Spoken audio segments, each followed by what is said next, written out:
the Mapleview Animal Hospital studios, this is the WHTC Morning News with Gary Stevens and Peg McNichol on 99.7, 1450 WHTC and WHTC.com. And we welcome you back to the WHTC Morning News for this Tuesday, November the 24th. I'm Gary Stevens. Tuesday mornings, we have a chance to chat about some of the issues going on the day with one of the two men who represent the Lakeshore in the halls of Congress. Fred Upton, the Republican from St. Joseph, joins us via the Zoom connection. Fred, good morning, and a couple days early, but we say happy Thanksgiving.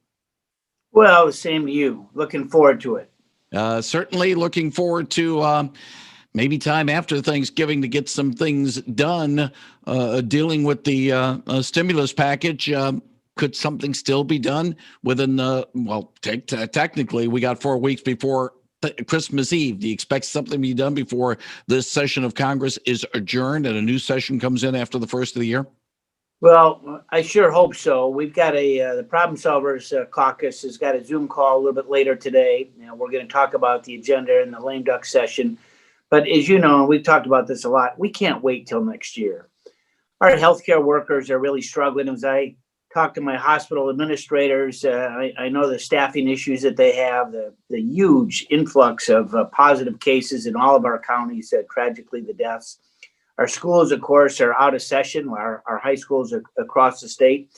And our small businesses, I mean, they wonder how they're going to survive, if at all, and their employees. We need another round of PPP, Paycheck Protection Plan, to try and help them. Issues of liability relief and protections are out there as well. So just before we adjourn for Thanksgiving, we did have a meeting last week with a number of senators, Republican and Democrat, with sort of the key leadership of our Problem Solvers Caucus, talked about an outline for a plan. We'll see where we are today when we do our Zoom call, but we've got a couple of weeks left. But if we can't get it done, it won't happen until February. That's just too long. I saw a report already earlier this morning. A lot of folks are worried about keeping their homes. These are employed folks who are falling behind on their mortgage payments. And again, as you look at, the issue of testing and getting this vaccine out there, right now in many parts of the country, it's 7 to 10 days before people get a result back from their test. That's just way too long and helps spread this thing beyond belief. So we need a package. It needs to be bipartisan. Obviously, the president has to be able to sign it. I think we can get there. I'll know more later today, and certainly when we go back into session with votes on Monday.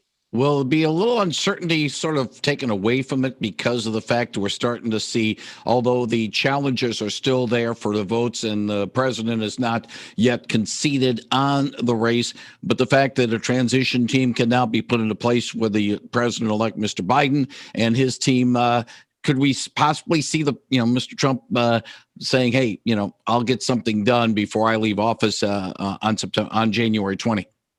Well, he's got to be part of the process. Let's face it. We're not anxious. No one's anxious to do a bill that he's going to veto. There's not the votes to override. So he's got to be part of the equation. But I'll tell you, there was a meeting last Friday with Speaker Pelosi and Leader Schumer with Joe Biden. And the message that came out of Delaware was, folks, get a deal. Get a package done. I don't care how big it is. I'm paraphrasing now. I don't care how big it is, but we need something right away versus waiting until February. So drop your opposition to, let's just figure out where that sweet spot is so that we can get something done. And hopefully now when we all come back next week for votes, that'll be part of the message. We can sit down, lock the door, get beers and pizza or Diet Coke or whatever it is that can help fashion a compromise to get it done. But we got to help these people that are struggling across the country, certainly here in Michigan. One of the biggest complaints that I've heard not getting another stimulus deal has been some of the add-ons that aren't really specifically for stimulus, but some people want to put their agendas forward and sort of have that piggyback onto this package. How can you keep from having this pork barrel stuff, this agenda stuff from being a part of this package, and keep it out without delaying the process until, hey, we got to wait until February.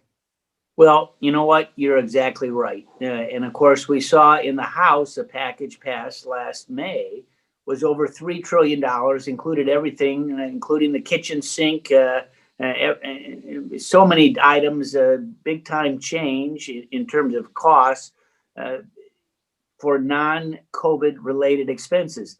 They have to go. The speaker tried the same thing again, and I want to say it was in late September.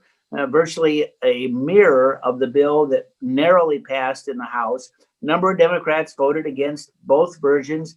All of the Republicans voted against it. McConnell in the Senate said this is dead on arrival. It's not even going to get a debate over here. And he was accurate. And of course, had it even gotten through the Senate, remember, you need 60 votes to get something done. The president would have vetoed it. So it was a dead end from the beginning. Instead, we should marshal our forces on COVID-related expenses to help the people most in need. Healthcare workers are number one, schools, small businesses, a whole number of different things, but it's not $3.5 trillion. It's a lot less than that. And that would be the package that I would expect that the Problem Solvers Caucus can move forward with good people on both sides of the aisle that can help in the House and the Senate. Not only, let's not forget about the fact that there's a continuing resolution that needs to be taken care of so that the government doesn't have a shutdown situation like we had a couple of years ago that caused all sorts of problems.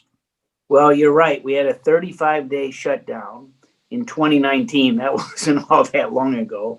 Of course, it was the Problem Solvers Caucus that came to the rescue. We're the ones that arbitrated a deal with the president and our leadership to end that shutdown. But right now, the continuing resolution expires. Remember, the fiscal year ends September 30th. So to avoid the shutdown, we passed this stopgap, what we call a CR, continuing resolution. That expires December 11th. So literally 2 weeks. We got 2 weeks to get that extended beyond that. Haven't seen any meat on the bones yet in terms of a legislative package from either the House or the Senate Appropriations Committee. But that's got to be done. Otherwise, we face a shutdown just before Christmas. And you tie that with our inability to get something done on COVID, that's a disaster in the making. Yeah, there'll be a lot of howling on, and unfortunately, the howling will be 6 weeks after the general election when howls can be turned into action that could possibly do some things. And finally, you're frustrated. We're frustrated. We're in month number 9 of this current situation, and I'm reading the headlines that CBS gives us about millions of Americans going to travel this Thanksgiving despite health warnings, and yeah, it's getting a little frustrating, Fred. But we still got another. Hate to say it. 4-3, even with the vaccines, another 3, 4, 5 months of this we have to deal with, if not longer.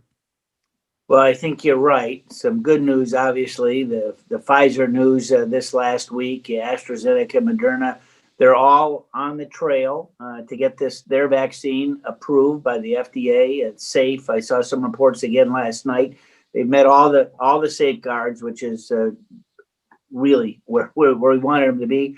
Now we have to figure out the distribution of how we're going to get it, particularly to the most needy first, healthcare workers, probably at the very top of the list, military. I mean, all different equations that need to be figured out. But we're getting close. And great news, particularly for our ingenuity here in Southwest Michigan, with knowing that we're going to see maybe as many as 40 million doses produced at the Pfizer facility in Kalamazoo. That's going to be 95% effective once we get this thing distributed. So that's great news as we watch time fly. Yeah, watching time fly. Unfortunately, friends losing them to COVID. And I think I've been fortunate. Nothing here on my end, but I can't say the same for everybody else. Yeah, well, I know, as you know, I knew the first person that died in Berrien County, and his picture is still on my desk. My next door neighbor's got COVID. I brought her food on Saturday, left it on her doorstep. We all have friends and family that have been impacted by this. across the country. And so let's just hope for all the listeners, do your precautions, wear that mask when you're outside, do the social distancing, be careful, particularly in any large groups of folks. Yeah, Thanksgiving is going to be different this year. For us, it's going to be Amy and me just by our lonesome. Our two kids are someplace else. Folks, it's going to be, we'll do a walk on our own. We'll enjoy a nice fire, we'll watch a little football, but it'll be just the two of us, knowing that better next year, it'll be a whole throng of Uptons together. We'll see. Yeah, better times, not only with family together, but for those who bleed maize and blue, maybe better times as well for the football program. But we don't need to go there That's now. Right. We got baseball. Yeah, that'll be coming up pretty soon. We'll see what happens. Fred Upton, the Congressman from St. Joseph, want to thank you very much for joining us this morning on WHTC's Morning News. Wish you and the family well for the holiday. And if all goes well, let's do this again next Tuesday morning. Look forward to it. Thank you very much, Fred Upton on 99.7 and 1450 WHTC.